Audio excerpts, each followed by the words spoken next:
Welcome to Oregon Voters Digest, the program that brings forward the social and political issues that are important to people living here in the Pacific Northwest. And now, your host, Bruce Broussard. Well, I'm here again, folks. Golden hours. I'm going to be golden hours a day. We're going to go back in time, if you will. And one of the issues we're going to be definitely focusing on, the largest school district in the state of Oregon, here in the Portland metropolitan area, i.e. City of Roses, et cetera, et cetera. Very, very important aspect of it. I've got a person who's got the experience, got the history, the whole 9 yards. In fact, many of you will probably recognize who he is. A gentleman by the name of Steve Buell. He's even been on the show here at the Oregon Voters Digest. And we're going to talk about the school, in all due respect, the education system within the state of Oregon through the Portland metropolitan area, through a person who's been here some 50 years, if you will, been on the school. Besides being on the school board, he was a teacher, he's an instructor, a very active individual. He's run for office. I mean, the whole 9 yards. So what we're going to do, we only have a good 30 minutes. There's a lot of material to be covered. So what I'm going to do, I'm just going to hand it over to him, and he's just going to go in, and every so often I might just interject myself just to make sure that we're getting the entire definition of what it is, because it's very important. But we'll pull him back here at another point in time. Okay, Steve, how you doing? Doing good. Good. Well, look, why don't we just jump right up in there? It's about the school board here in the state of Oregon, i.e. Portland, Oregon, i.e. the largest school district in the city of Portland. And as you know, there's a lot of issues as it relates to education. The President Trump is looking at, i.e. giving that responsibility to the state as opposed to doing anything on that end of it. So we're going to need to have some good management service. So the only way we can do that is to bring back the historical factor, because in that historical factor, we know for a fact it was working. There were people that were trying to work for the... When Prophet was superintendent, Portland had supposedly the best big city school district in the country. Wow. Why don't we just start from there, and then if you want to go back beyond that point, because I know you were here before then. I ran for the school board in 1976 and was elected in 79. Wow. And I kind of went down. It's 50 years since I went down the first time to the school board, which is 74, 75. I was teaching at Clackamas High School and teaching U.S. government. And one day I thought, what am I doing? I'm telling all these kids to get involved and pay attention to the government, and I'm not going down to my own school system. And so I went down and I sat and I went, these guys are all prominent people. I mean, you had Jonathan Newman, there was Bob Ridgely, Gladys McCoy. They were all prominent, smart people. And I went down to that first meeting, and I remember thinking, gee, these guys really don't know about the schools. They weren't teachers, or they weren't involved in some way. And so I got interested saying, okay, there's some things we should do. And one of the problems that they were having was they had 10 schools that were predominantly black at that time. And you remember that, because we used to sit at the school board meetings way back then, you and I. I was right there, so I got in politics. And so eventually they needed to do something about it, because what was happening, if you were a pretty sharp black parent, you were sending your kid over to the white school up in the West Hills, which was a better school often. And so I recruited Herb Cawthorn to get on the school board. He did. We ended up getting 4 votes: Wally Priestley, Sarah Newhall, and we changed the way that they began to change the way that they approached the schools, those predominantly 10 black schools. And when we got Matt Prophet as this superintendent, things took off, and those schools really turned around for 10 years. When Prophet left, they started pushing back into the West Hills, so to speak, and focusing there. Should he have left?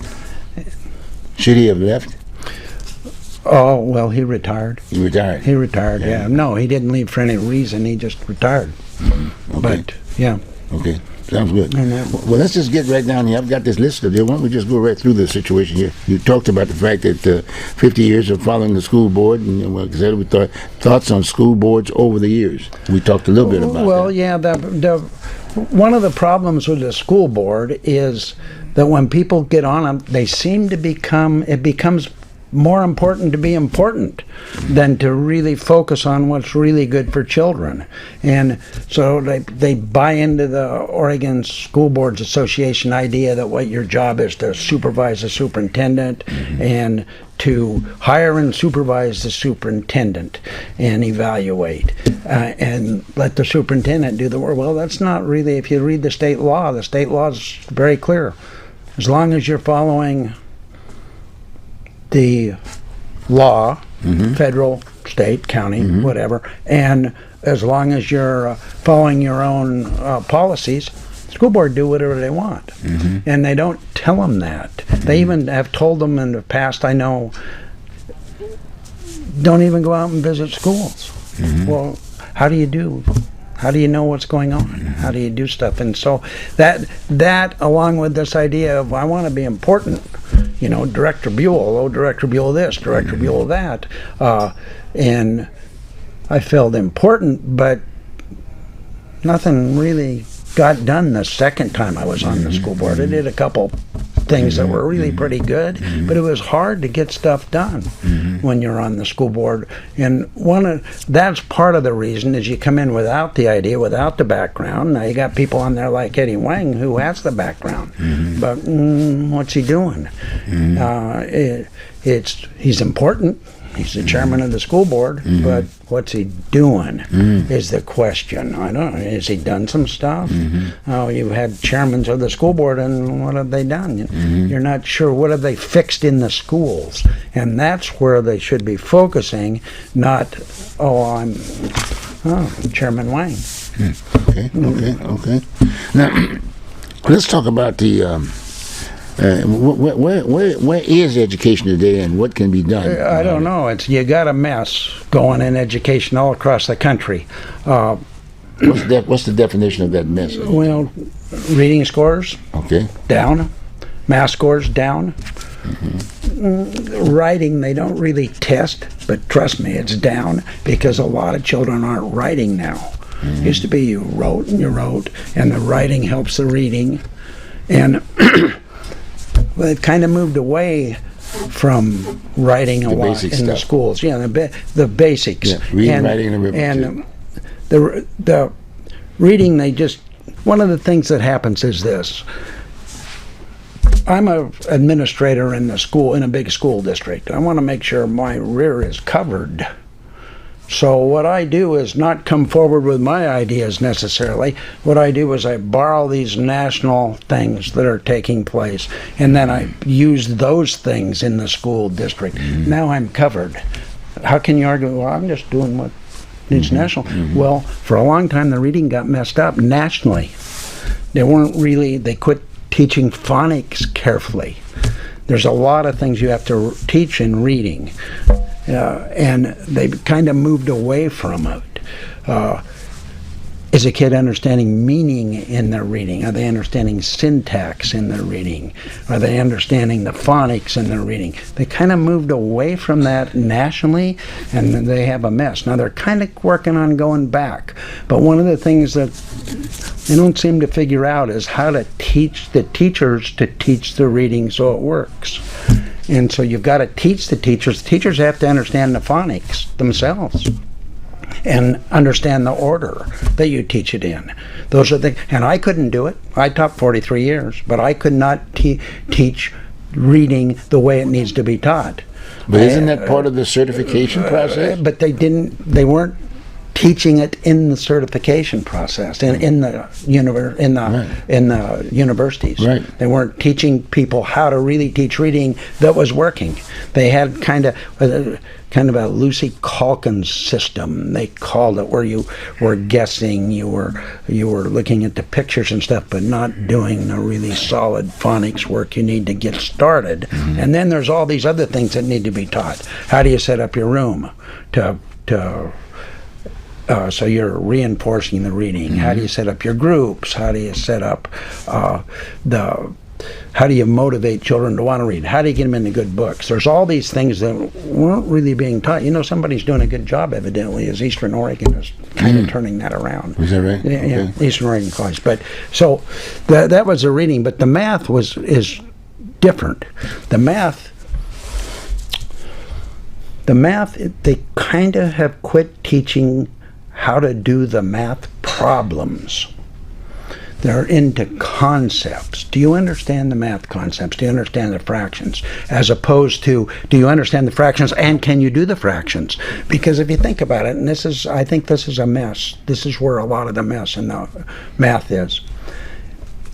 If you can always look up the math. You can pull up your phone, you can pull it up right now, and you can do 2 3/4 times 4 1/3. Fine, you can do that. And so that doesn't seem as important. But an analogy of that would be this. We don't really need to teach any U.S. history in the schools. You don't need to know U.S. history. You can always look it up. But that's not how it works. You can only look it up in sections if you have an overall concept. You can look up the Civil War. If you don't know where it is, you don't even know what it's about until you look it up. But after the Civil War, before, it doesn't work like that. You need to have an understanding of U.S. history. Well, it's the same with mathematics. You need to have an understanding of mathematics so that you get a number sense. Have we lost comprehension in that whole issue? Comprehension. Oh, well, yeah, and the math, absolutely. And so that, if they would just go back and doing that, I used to teach math, and you put the answers up on your desk. Kid does the problem, he goes up and looks. Did he get it right? Did he get it wrong? He got it wrong. You help him, and they missed, and you move on. And there's that. It's kind of how you teach math, and you teach the concepts too, because they go together. And they moved away from that, and that's where your math scores. Now the writing, they don't do a national writing scores like they do in math and reading, so it's hard to follow. But writing takes two things. One, it takes an understanding of grammar, and so you need to teach grammar as a system, not as, we'll put up some sentences on the board and tell them what's wrong with them. No, it's a system. Grammar is a system. The same when you do a foreign language. You need to teach the grammar, but you also then, as you do that, then you have the kids write. You gotta have them write, and you've got to start them. In third grade, they should be writing in paragraphs. They should be writing every day. And I guarantee you, they're not. It's very hard to do that because if you're gonna have them write, you better be able to correct them. Now, I have a friend who maintains he's got a way that you can correct it without having to spend hours and hours. But I'm telling you, if you have 25 kids in your class, or if you have 125 overall, you're going to correct all those papers every week, get kids writing every day. I'm going to move away from that. And so we've moved away from the writing. Well, there's the 3 R's, right? And one of the reasons that we moved away from them is what I think is the 4th basic skills. I think it's really 4, and that's technology. And technology is important to teach as technology, but they've got messed up with the technology has entered in and kind of polluted the 3 R's, so to speak. Because if I can do everything on I have my iPad, or I have my phone, or I have what I have, I can do everything on there. And I get the idea that it's not important that I can actually do the stuff since I can already supposedly do the stuff. See, and so the technology kind of comes in and has infiltrated. So ChatGPT, you can write online right now. You just put in, so you don't need to learn to write. Well, that's not right. It's the same thing. The overall skills that people have, that becomes the basis for using the technology, not the reverse. And so we've kind of got messed up on that, I think, and that's what Another major area is the whole issue of attendance and behavior. Okay, attendance. Talk about that. Yeah, okay. Let's just talk about the attendance first of all. The attendance, one of the problems in the attendance is the middle school. I taught middle school age kids for 38 years, and they got to have a reason to come to school. They got to have something where it's interesting to them, to pull them into the school atmosphere. And we've moved away from that. Oregon City, I have several great nieces and nephews, and they're in Oregon City, and they play on all these teams, but not in the school, not till they get to high school. Well, when kids drop out, it's in the middle schools. 7th, 8th grade. That's where kids, they don't drop out, but that's where they drop out. And we used to have all these sports and activities. When I taught in Vancouver, they had 500 of the 1,000 kids were in music programs. They had a marching band. They had a jazz band. They had an orchestra. They had football teams, basketball teams, wrestling teams that got on buses and went and played games. So if I'm and then same with like if you have kids who are involved in drama. Well, if they're involved in drama at the middle school, you're practicing for the play. And you're in it. You've got these things. Do they have an after-school club for computer games? They should. That'll pull the kids in. Do they have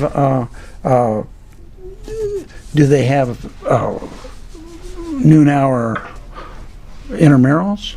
That'll pull kids in. If I'm playing in the intramural game, I'm not going to skip school. I'm not going to stay home if I got a basketball game. I don't want to miss basketball practice. I had a story of a little kid I had when I was in Vancouver. He was in 7th grade, I think, and he wouldn't never do any work. And he just and I was on him for a month. And one day I come in and he's working like crazy. I mean, and I go, "What are you doing? What are you doing?" And I said, "You're doing your work. What's the deal?" And he said, "Wrestling started yesterday." Bing, he had something that involved him, and we moved away from that. Like if you go in the Oregon City schools, they don't have any athletics in their middle schools, for instance. It's nuts. But then they also have something you talked about that you've advocated for years and years and years. Shop. Yep. Or Voc Ed. Absolutely. That's huge. And that helps kids go. They used to have, when I first started teaching, they had shop and art and this and this. And now you go in and what's there for a 7th grade, 8th grade kid? Is no wonder he was looking at his phone all the time. You're not really giving him or her something that attracts him to do. And then the second part of that attendance thing, that's part of it. There's a lot of things. They don't keep very good records of why kids miss, so they don't know why. One of the major things before the COVID, one of the major myths practically in the city in schools was dental work. Okay. Dental, stayed home for dental stuff. Well, my friend Paul Anthony, and he was on the school board with me at one point. He worked to get these dental things going so kids could get their teeth because they couldn't afford the dental practice. Tooth hurts, Mom. And those types of things. So which is still another Voc Ed piece. Yes, you could. And the other thing on the behavior is that we don't really follow up. It's against the law to not send your 12-year-old to school. It's against the law. You can read it right in there. It says a child must attend school. And you're not doing homeschooling, which is. They're a little flaky in Oregon on the homeschooling, on what you actually have to do. Homeschooling, they don't want a lot of rules.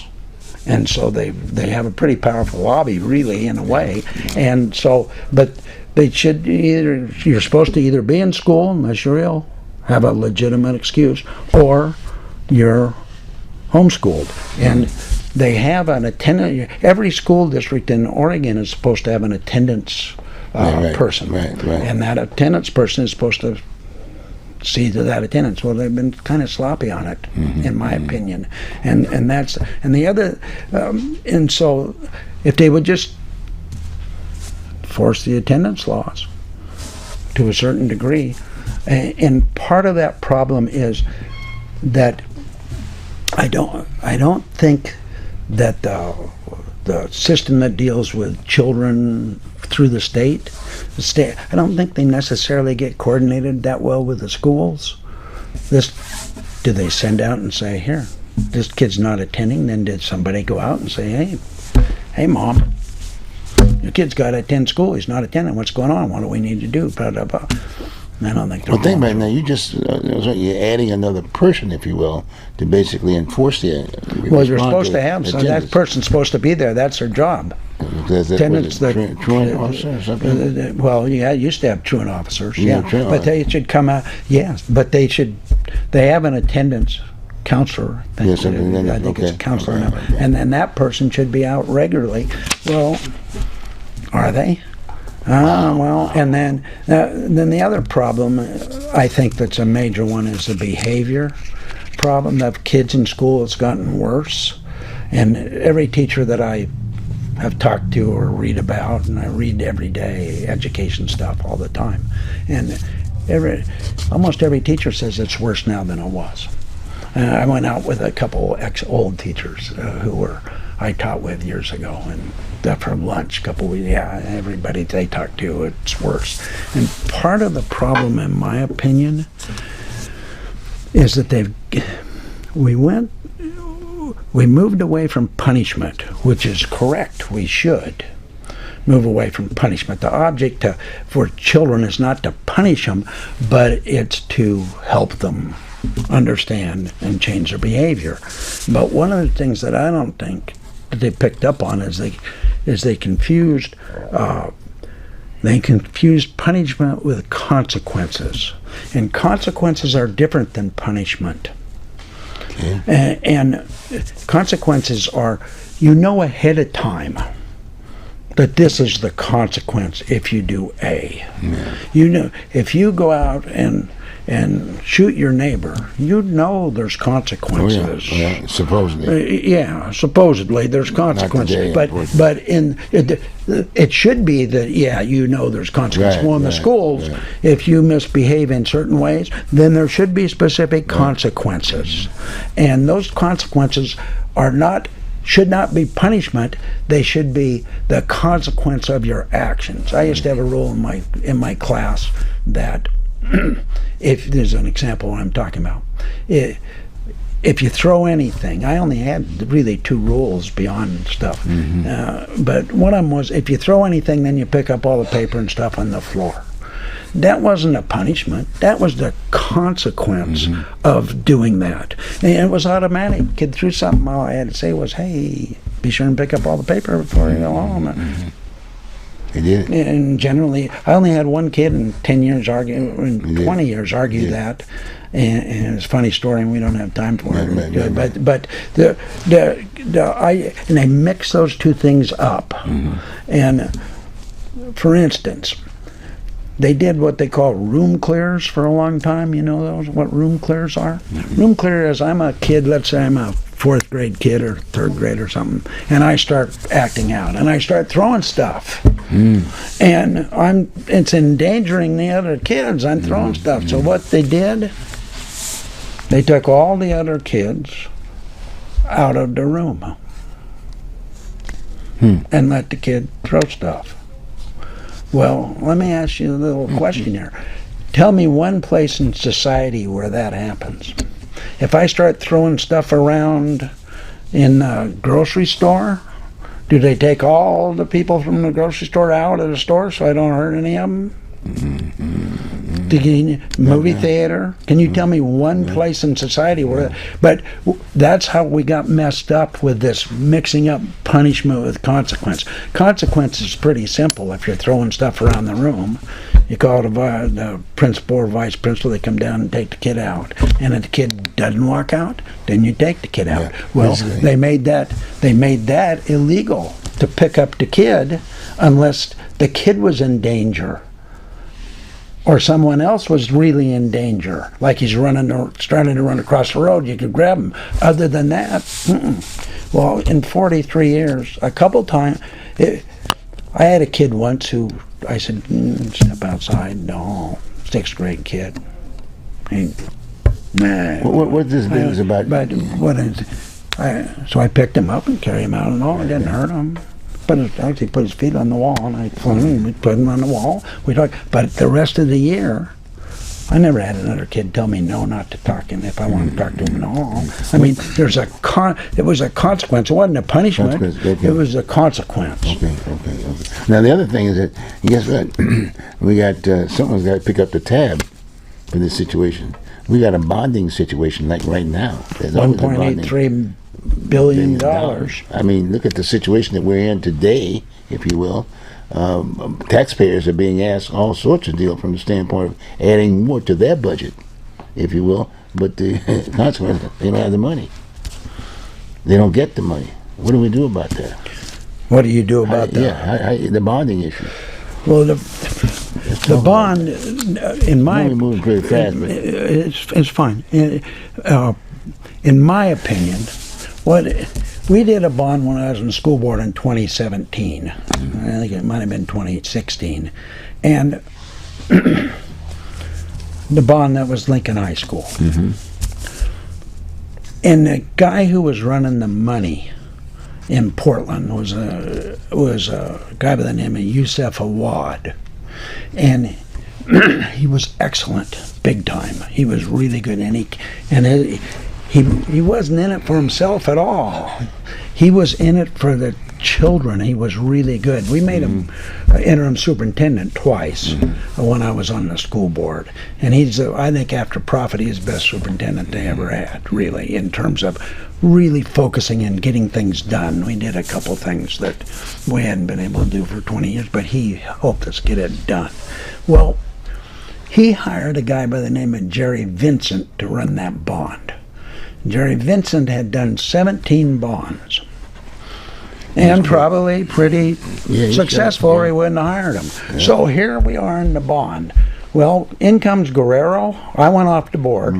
Guerrero comes in, and Guerrero fires Awad, I remember that. which took care of Jerry Vincent too in the end.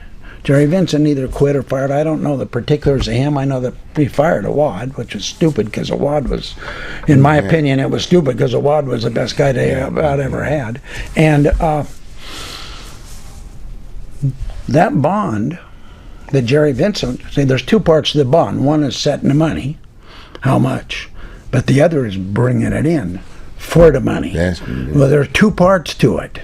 You can set the bond all you want, but if you don't know how to bring it in, and Jerry Vincent had done 17 of them, so he was ready to bring it in. Well, that bond went over 200 million, about 220 million off, above. Why? Well, they came in and did an audit to see if they could tell why. And it was the first one that had that big gap, by the way, in Portland. And they do the audit, and I talked to the woman who did the audit, nice, smart woman, but she didn't even talk to Jerry Vincent or Yusef Awad, the people who put it together. Never sat down with them because Yusef Awad had been fired, and they assumed he wouldn't talk to him. I guess, I don't know, just a guess. And I talked to Yusef after that, and he said, "Yeah, I talked to him, sure," but they didn't know. So that bond goes way over. What happened? Wow. The audit said that Yusef Awad and Jerry Vincent had set it too high. I'd set it too low on purpose. And they said, supposedly, this is the part I understand, I won't guarantee this, but supposedly one of the members of the school board wanted that bond to pass for sure, so she went and convinced Yusef Awad to set it too low, a couple $100 million under. Well, I'm telling you, I know Yusef Awad pretty well. There's no way on this earth that anybody could have convinced him to set it too low, because he didn't know he was being fired, did he? And so he would have looked like a fool. And the last thing Yusef Awad ever wanted to do was look like a fool. And he wasn't doing it for the woman who went to him and talked to him about it either. No way. He wouldn't have set it low. That bond was set where it should have been, more than likely, because they had the experienced guy doing it. And they went 200 million off. Well, something happened, but they've never figured it out. And ever since then, it's become acceptable to be high. Yeah. It's become, ever since then, it wasn't before, but it's become now acceptable to have the bond come in. The bond, Benson didn't come in right. And now they got the three schools, supposedly the highest, most expensive schools in the history of the United States. More expensive than any place else in the country. $100 million or more than what Beaverton did, a really big, nice school. And so, have they figured out what the problem is? The answer is no. They haven't, in my opinion. And the second thing is, I talked to a guy who was dealing with the Lincoln stuff and said, everything they did, the organization went really high. They said it. They went for the best thing instead of the standard thing. And so are you doing that? Or how are you doing? You're the contractor, you come in and you say, I say, what's it going to cost to do all this flooring? You say $8 million. And I say, Jerry Vincent Youssef Awad say, 8, are you kidding? We'll give you 6, that's it. Or do you say, the new people, do they say, 8 million? Okay, 8 million sounds fine. Okay. Which do they do? Somebody needs to look at that, in my opinion, and see exactly what's going on. And you need to go back to that 2016, 2017 bond and say, what happened? What happened? Well, then I think also, too, the other issue about that bond is that there are federal dollars in there, too, right? Not in that bond. Nothing in that bond? No, that bond's That's all just all regular. All regular state. And supposedly, it's not going to increase your taxes. Just kind of keeps going. Okay. But the kicker, the thing you got to look at, well, two things. One you got to look at is the cost. Is it really what happened now? I think they should have figured out what actually happened to that 2016, 2017 bond, which set the new norm. The new norm is you got to go way high. And the other thing that they really need to look at is to say, okay, yes, your taxes are the same, but for how long? Yeah. 30 years? I don't know exactly, because I'm not in the back room in the bond and set up and seeing all the stuff. But that's pretty hefty, though. Yeah. You got to think twice about that one. Jesus Christ, man. They need to, even the school board has said this is too high. But even though if it wasn't too high, what about the makeup of the school board now? Do you think these are new times now? We got a situation with the feds.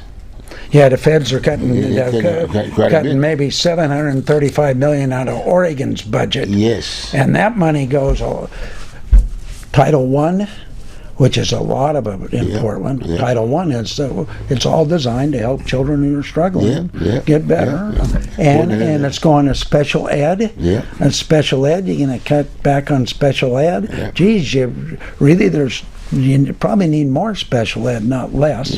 And then student lunches. Yeah. So we're going to now cut back on student lunches for kids that can't afford. It's hard, and we've done that for years and years and years. I mean, they're doing student lunches when you were in school, weren't they? When I was in school, you had 20 cents, I think, for a lunch. And that's big stuff. Then there's a bunch of other stuff, but those are the three big parts that they want to cut out of the education department. And that the other thing the education department does is they do the civil rights stuff. Supposed to do the civil rights stuff. They got that a little messed up, don't they? I think one of the ways that we've messed that up in the country now is I think people who are going, that's good that you cut back on that. One of the things that bugs me a lot is the stuff with the Smithsonian. Gonna send in J.D. Vance to straighten out the Smithsonian. Oh, the Smithsonian did this. People will say that, but the government is not a person. And I think a lot of people miss that. In other words, the government is responsible for everybody's stuff. Yours, mine, everybody's. People in the audience, everybody. That's the government's job. And you don't, whereas me as a person or you as a person our job is kind of to take care of ourselves and to do what makes us happy, or to take care of our obligations, or to that's not the same as the government's responsibility. And a lot of people are, I think, are evaluating what the government's doing as if it's a person. Oh, I think it's great that they do this. They send off the Venezuelan guys. I think that's great. But that's not how you evaluate it. Because I would do that. But you don't evaluate it as you as an individual. You evaluate it as a government. So is it great for your government to do that? When you ask that question, it's not so great, because we have due process, Sixth Amendment, and all that stuff.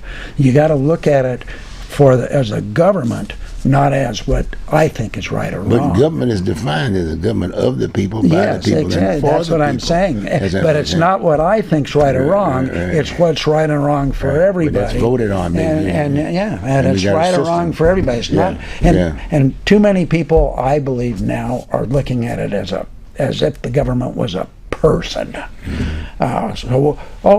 He's doing what, or she's doing what I think is good. Oh, that's good, but that's not how you evaluate it. It's kind of like, in a way, a family. You know, what's good for the family isn't always good for the. But for it's the voted on, husband. though. See, that's the vote, though, with Well, the people, yes, the masses. You know, Well, that's what I'm was in saying. that system. See, But what I'm saying is that, they voted wrong to a certain degree, because they were linking up it of what I think is right or wrong, as opposed to what needs to be thought of as a government being right or wrong, and so it messes up a lot of people sitting out on the side. Well, I think that, so what? What do you want? Is it good for the whole country, and is it set up that way? You know, like I said, in the school board, this makes me feel like it's right, as opposed to what's right for the children in the school. Children in the school is number one, teachers number two, administrators and all the other school employees number three, and then the next is parents. Now, parents have a tendency now to think, okay, we should be number one. Well, they do have all the say in voting and so forth with the school board people and stuff, but they're not. You don't get to tell the school what they're doing. There's a system for that, any more than the school gets to tell you that you need to do this when it's outside of the law. The law has a tenant, so the school could say you need to have the kid at school. That's the law. But they don't say you need to read this type of book to your child. That's different, see. And it's kind of the same mess up with the people evaluating the government. My opinion. This is my opinion. What do you think? You think there should be maybe a change in terms of how we get those volunteers on the board to respond to the issues that we've been talking about? Theoretically, they just. I don't see that as a solvable problem. I wish I did, but everybody I can put it kind of on one hand the people who I think really went on the school board and really put children first. I can count on one hand for 50 years that I've watched for 50 years. Wow. What if those individuals were paid? We talked about that. Yeah, and I don't think it makes any difference. Does it make any difference in the legislature? They get paid. The city council gets paid. Is it any different? Same. I think it's the same thing. It's the same idea. I'm important. As opposed to, okay, what do they need out here to make this system, the state work better? I'm important. Yeah, but at least the legislature, they're getting something. Yeah, right. But the school boards, they're not getting anything. They're not. It's just strictly a volunteer deal, a voting volunteer type. I wouldn't care if you paid them, but it didn't make any difference. Really? If you didn't pay them too much, to get other people involved who want to get paid. I mean, I'd rather people came in there myself based on, do I want to be in the school board, do I want to help kids, or do I want to be in the school board and get money? I'm not sure it'd make any difference. Okay, well look here, we've covered quite a bit here. on this particular situation. like it. You know what I'm saying? I don't think we missed anything that was on your list here. But on the other hand, we need to come back, you know, because this whole issue with this new bond now, and that's going to Wow. it's going to be interesting. And then the whole issue with the federal government basically saying the states now are going to be responsible for the education.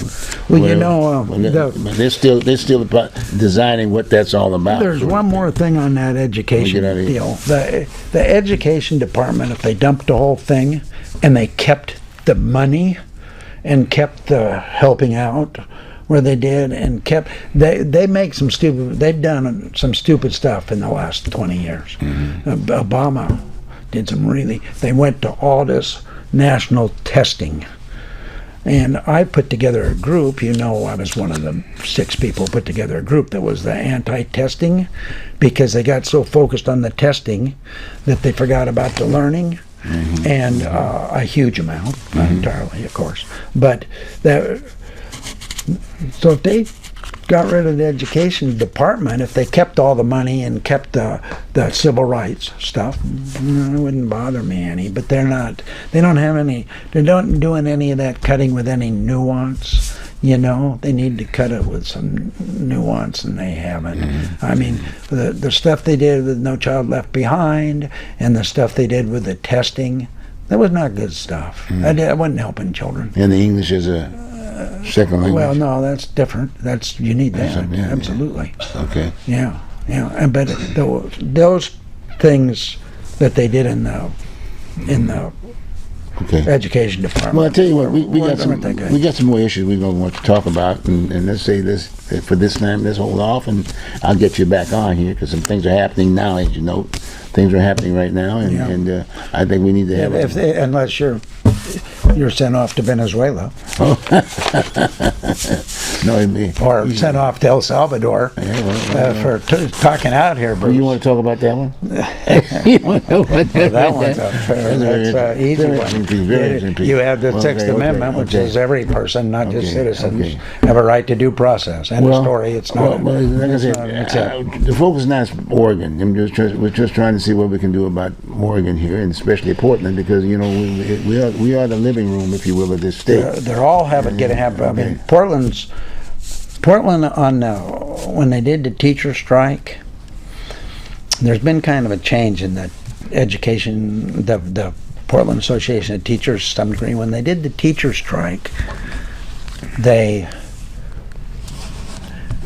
didn't sit down and figure out, in my opinion. They didn't sit down with the school board and figure out how much money they had.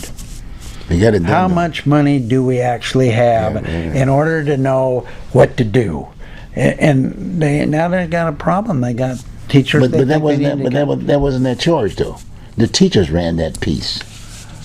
You understand what I'm saying? When they basically did the strike, that Well, what wasn't I'm their saying lane. is that was the. You can argue all you want. Both of them didn't sit down and come up with the money. No, that was a Exactly. divide. Yeah, that was a divide. Well, but it wasn't a divide. They never came up and agreed upon the money. Now, the agree. old union would have agreed Yeah, upon the money. but that was the process. And the other problem was they almost struck when I was in school board, Mm-hmm. and the difference was they weren't worrying about what was happening in Chicago and L.A. They had a whole system on what's happening in Portland. Yeah. We want to fix these things in Portland.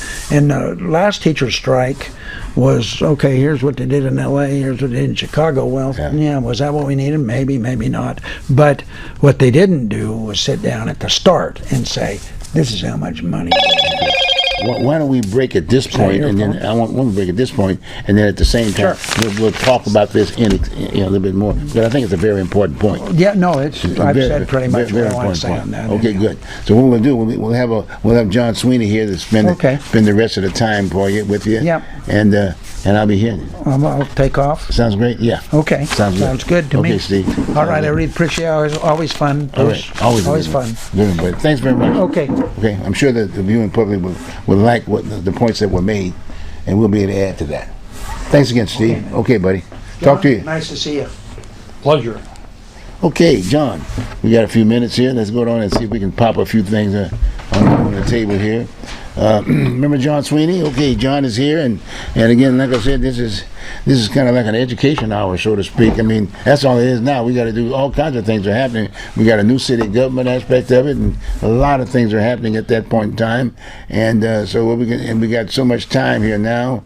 Look like we're gonna do the rest of the show, and maybe pick up some highlights, if you will, of some of the things we want to talk about. For instance.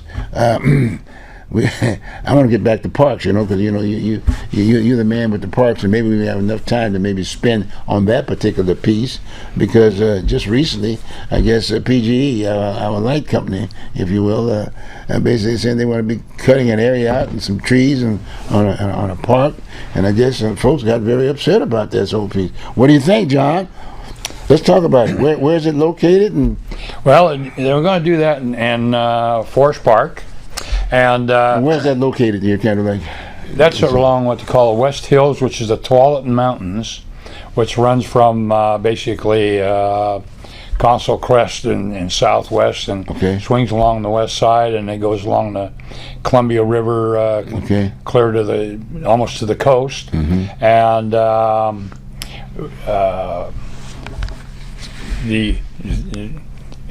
and I was with Portland Parks for 32 years, 8 months, and for about 10 years I was on the equipment section, and mowing was a big thing. I was a mower operator in the parks for 4 seasons, and then I was also for 4 seasons I was mowing the fire trails at Forest Park, and would mow, and that was part of the fire suppression program. And some people said you didn't need to do that, and I says, somebody comes through without a spark arrestor on a motorcycle, why you'd have a fire. And the thing is that, and fire's a big problem, and there used to have a lookout who was in the police station at St. John's, and he would look at the west side and scope out 4 fires. It's a long time ago, and anyway, so they would send 2 of us up with a farm tractor, and it had a 5-foot rotary mower on the back, and it had a sickle bar, and so we would start along Leif Erikson Drive from Thurman Street as they come into the park, clear to Germantown Road, 11.4 miles. It was an enjoyable job, but a necessary job. And then we would do some meadows, and there were several other parks up there, Clark Wilson and Holman Park and Maclay Park, and and doing the fire trails. And there was old Thurman Street, which used to be used by the wagons, and they actually had a corduroy road, and they had flat spots where they'd rest the horses. And just thinking, running that tractor, and being in pretty good shape, and I'm just thinking, boy, really tough on his horses to drag a wagon up over there. And actually, when they come down, is actually using the wagon and the wheels to keep the wagon from running over them and getting away from them. And it was an enjoyable job, and they get up there, and of course once in a while you come across some bear scat and some mountain lion scat, and so you figure, are they leaving us alone? But of course their sense of hearing is so great, why they could hear those tractors coming for quite a while. That's when you got your transfer, right? Yeah. So anyway, let's get on that deal. And as you're there, and there's some high meadows up there that have got some natural water and springs like that.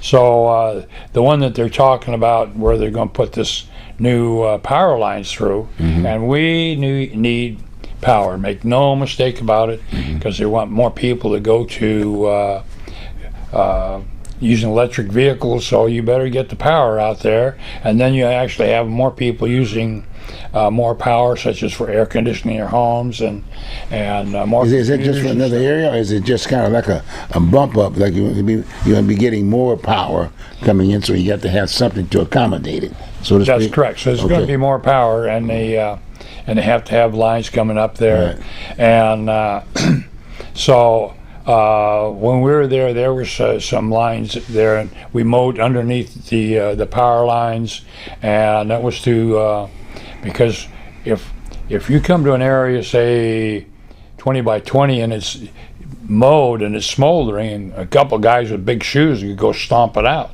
But the thing is, you get the fire up there, say that the grass gets over 10 inches and is dry, and a lot of times when we get up there to mow, sometimes that grass is about 4 or 5 feet high. It's usually when we get there, it's still a little green, but the thing is, and we've been doing that for about 6 weeks, and by the time we're done, why it's pretty dry. And I tell everybody, remember when you saw the fires in Hawaii? The thing is, fire at ideal conditions spreads at 500% per minute. So if, say, you're starting about August or so, into October, Right. because when you're looking at the trees with all those lovely yellow and green, red leaves, I mean, that's like fuel on a stick. Yeah. And the fact that the east wind come blowing, and somebody have a fire, say in northwest Portland, and it gets into the woods there, and start going. And if you remember the fires in Hawaii, there it was like an open jet engine, and so the thing is, they could probably reach Scappoose in about 3 hours. So one of the most dangerous things that people deal with is fire, because it is so dangerous. And, So they were thinking about this when they basically picked that location.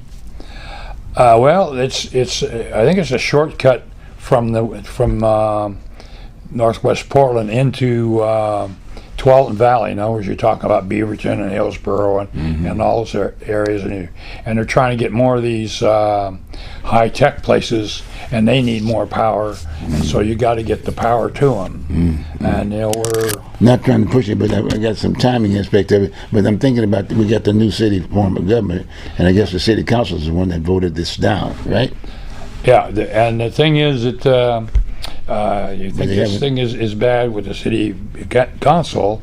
Multnomah County is going to go to it in 2026, so in 2027 they're going to be going through the same thing, because what they did with Portland, they replaced all of the city council, which included the auditor and the mayor, and then they come out with 12 councilors instead of 4 commissioners. Yeah, but I'm still thinking about the this power deal aspect of it.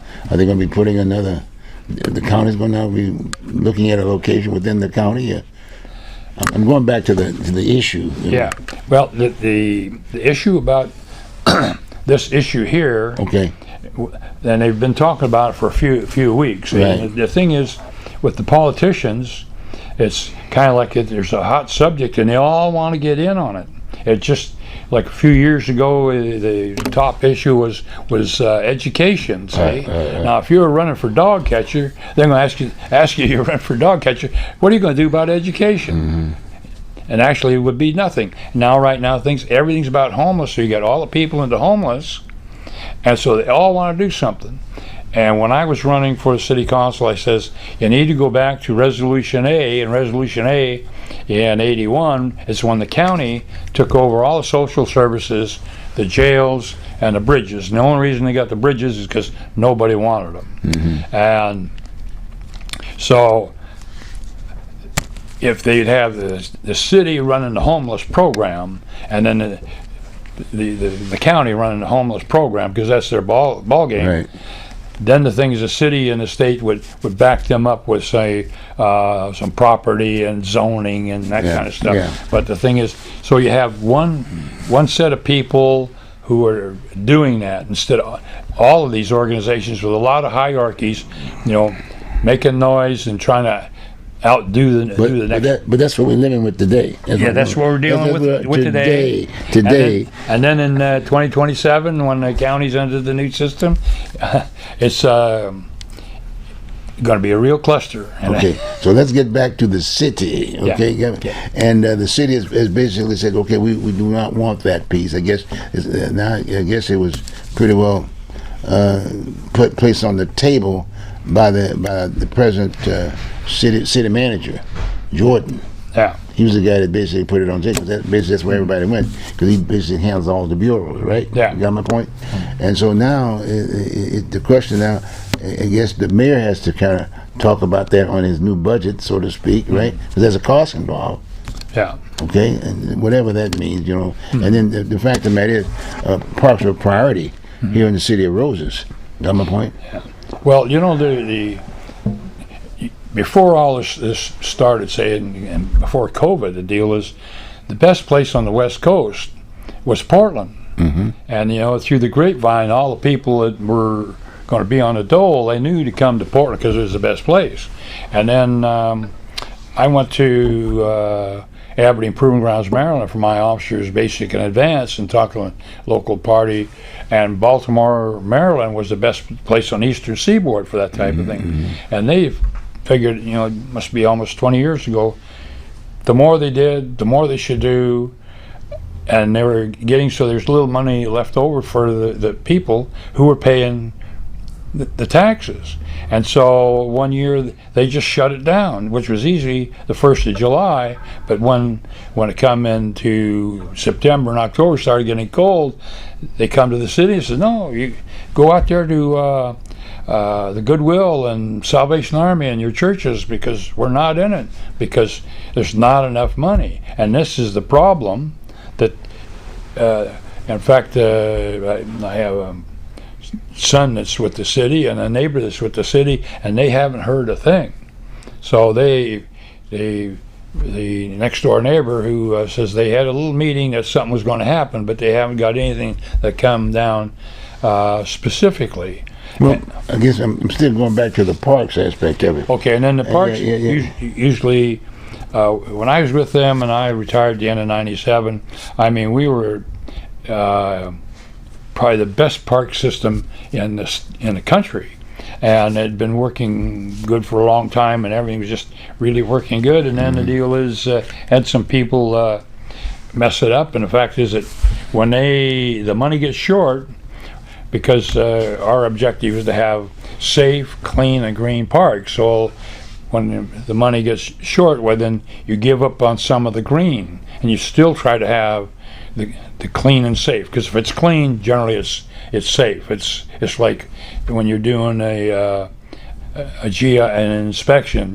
If the housekeeping is good, well, generally the safety part's good. Well, okay. I'm still on the park aspect, but the fact of the matter is, it's still going to be a park. And let's say, for instance, if in fact PG was allowed naturally to put that so-called additional piece up there on that piece. Well, they have right-of-ways for that stuff. But at the same time, I'm still saying the people spoke and said, look, we do not want this in our park. That's so to speak. Okay, well, one thing about it is that Forest Park is pretty remote. And so there's not that many people that go there. No hiking and all that other good stuff. Well, there's people that hike and the bikes and a few people on horseback. Okay. But the thing is, they cut the roads off, so you just can't drive through. And I can tell you that I made a few trips off on weekends and stuff like that to through Leif Erikson Drive. It's a real pleasant drive.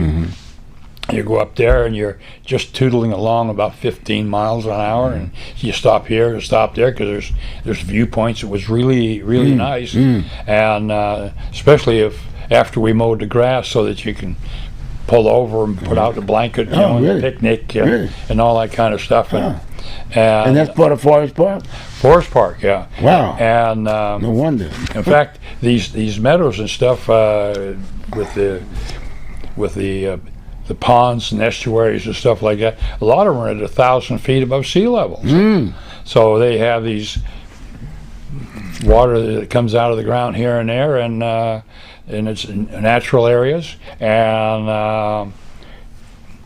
I remember one place I had a chance to stop when I was mowing, and I looked down there, and the fish weren't very big, but they were lively, and there was some bugs got down there to get a lick or two, and they were gone. Okay, okay. But